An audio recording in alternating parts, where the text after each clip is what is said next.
Hi friends, இன்றைக்கி எங்கே போகிறோன்னு பார்த்தீங்கன்னா, இன்றைக்கி ஒரு டெம்பிள் vlog தான் பார்க்க போகிறீங்க. என்னுடைய சேனலை ஃபஸ்ட் டைம் பார்க்குறீங்கன்னா சப்ஸ்கிரைப் பண்ணுங்கள், லைக் பண்ணுங்கள். இது என்னுடைய அவுட்ஃபிட்டு எப்படி இருக்குன்னு கமெண்டில் சொல்லுங்கள். நாங்கள் எல்லாருமே இன்றைக்கி தாத்தா கோவில் தான் போயிட்டுருக்கோம். யூடியூப்பில், இன்ஸ்டாவில் எல்லாத்துலேயுமே வைரல் ஆகிட்டுருக்க தாத்தா கோவில் தான் போயிட்டுருக்கோம். எங்கள் ஃபேமிலியோடு நாங்கள் போகலான்னு முடிவு பண்ணி போயிட்டுருக்கோம். தாத்தா கோவில் பற்றி சொல்லணுன்னா 7 தலைவிதியுமே தலைமுறையே மாற்றும் அப்படின்னு சொல்லி போட்டிருந்தாங்க. ஸோ அதனால் மூட நம்பிக்கைலாம் இல்லை, எதனா ஒரு நல்லது நடக்குன்றதுக்காக தான் நாங்கள் போயிட்டுருக்கோம். ஸோ அதனால் நான் எங்கள் ஃபேமிலி எல்லாருமே போயிட்டு எங்கள் அப்பாவெலாம் பிக் பண்ணிவிட்டு, எங்கள் அப்பா தாம்பரத்தில் இருந்தாங்க, பிக் பண்ணிவிட்டு நாங்கள் கிளம்பி போயிட்டுருக்கோம். போயிட்டு நான் எப்படி இருக்கேன்னு உங்களுக்கு காட்டுறேன். கோவில் வந்துட்டோம். இதுதான் கோவில் ஸ்ட்ரீட்டு. கோவில் பார்த்தாலே உங்களுக்கு தெரிஞ்சிருக்கும்.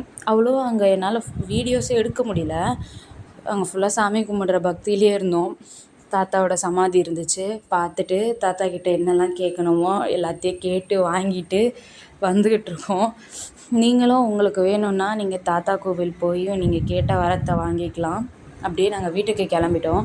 வீட்டுக்கு கிளம்பி போகும்போது பீச் கிட்ட தானே இருக்குது. ஸோ அதனால் கூப்பிட்டு போனேன். எங்கள் அண்ணனை உயிர் எடுத்து நாங்கள் எல்லாருமே போயிட்டுருக்கோம் பீச்சுக்கு. பெசநகர் பீச் தான் போகணும்னு சொல்லிட்டு நானும் எங்கள் அண்ணியும் அடம் போயிடுச்சு. எங்கள் அண்ணனை கூட்டிகிட்டு போயிட்டு அங்கே கேம்ஸ்லாம் 1500 கூட்டிகிட்டு வந்துட்டு அப்படியே கேம்ஸ் 1500க்கு மேலேயே நாங்கள் கேம்ஸ் விளையாடிட்டோம். நிறைய கிஃப்ட் கிடச்சிது. நாங்கள் கிஃப்ட்லாம் வாங்கிட்டு 50 ரூபீஸ் நல்லா மீன் அது நல்லா சாப்பிட்டு அப்படியே நாங்கள் வீட்டுக்கு கிளம்பிட்டோம். வீட்டுக்கு போகும்போது நல்லா என்ஜாய் பண்ணிட்டு கிளம்பி எல்லாருமே நல்லா எந்த இதுவுமே இல்லாமல் அப்படியே டிவி பார்க்க வீட்டில் போயிட்டு வீடியோ டிவி பார்த்துட்டு இருக்கோம்.